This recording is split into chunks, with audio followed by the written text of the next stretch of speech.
जिस नारी को 30 साल हो गए हों, बच्चे नहीं हों, 35 साल हो गए हों, संतान नहीं हो, 25 साल हो गए, 20 साल हो गए, संतान का सुख ना हो, और डॉक्टर ने कह दिया कि कोई बहुत बड़ी बीमारी किसी व्यक्ति को है, रोग बड़ा, बीमारी बड़ी है, और उस बीमारी का कोई हल, उस रोग का कोई हल नहीं दिख रहा, कोई हल नजर ना आ,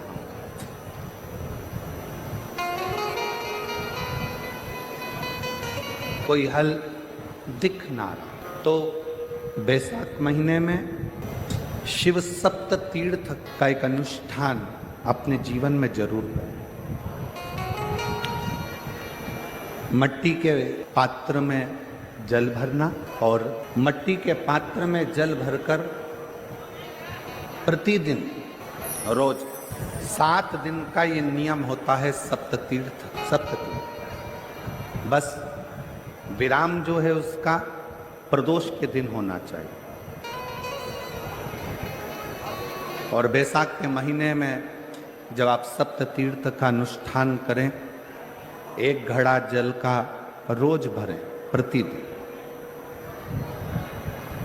और 1 बेलपत्र, 1 शमी पत्र उस घड़े के नजदीक में कोई पात्र में अवश्य रखें। पात्र को, जो जल का घड़ा है, जल का पात्र है, उसको मट्टी के ही दीप से या कोई श्वेत वस्त्र जिसको मला गया हो, धोया गया हो, साफ हो, उस वस्त्र से ढक दें।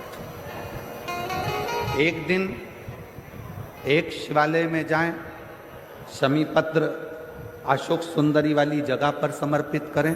अशोक सुंदरी की जगह जानते हो ना आप लोग? अशोक सुंदरी की जगह पर शमी पत्र समर्पित करें।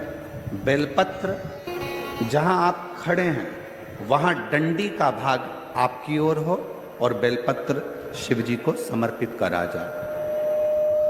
फिर जो मट्टी के पात्र में जल है वो भगवान शंकर को अपनी कामना कर कर शिव जी को समर्पित करो। संतान के लिए कर रहे हो तो वहीं से जल को एक कटोरी में, एक पात्र में झेल लीजिए। उस जल का आधा भाग नंदी के पास बैठकर आप ग्रहण कर लो, आधा भाग अपने पति को देना प्रारंभ कर दो। कोई रोग के लिए कर रहे हो, किसी बीमारी के लिए कर रहे हो, तो वो जल आप अपने घर की देहली में प्रवेश करने के पहले अपने मुख में उसको ग्रहण कर लो।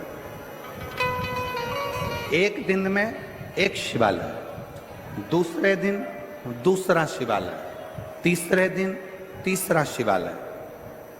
अगर अपने नगर में, अपने गांव में, अपने क्षेत्र में 7 शंकर के मंदिर नहीं हो, यदि अपने गांव में, अपने नगर में, अपने क्षेत्र में 7 शंकर के शिवालय नहीं हो, तो मिट्टी का शिवलिंग बनाकर उस पे चढ़ा, पर रोज एक शिवालय अलग होना चाहिए। प्रतिदिन प्रदोष के दिन जब आप इस सप्ततीर्थ का विराम करेंगे, उस समय पर जल, जब प्रदोष काल आए, प्रदोष काल का जब समय हो जल चढ़ाओ सुबेरे, पर प्रदोष काल का जब समय हो उस जल का पान उस प्रदोष काल में कर लेना।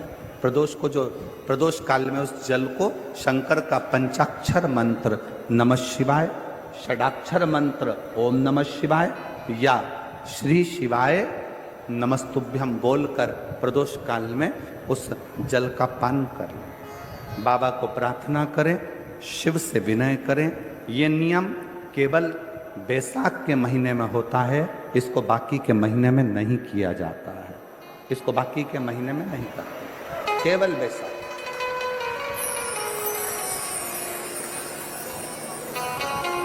शिव सप्त तीर्थ का जो नियम है वो अपने जीवन में धारण करें। और हम तो कहेंगे शिव महापुराण की कथा श्रवण करने वाले प्रत्येक बेटा बेटी से,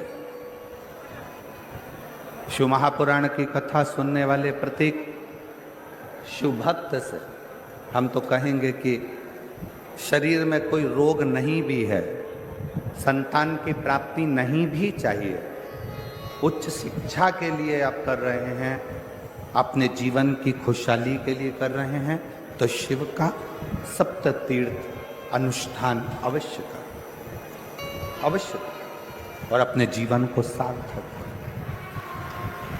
धन्यवाद।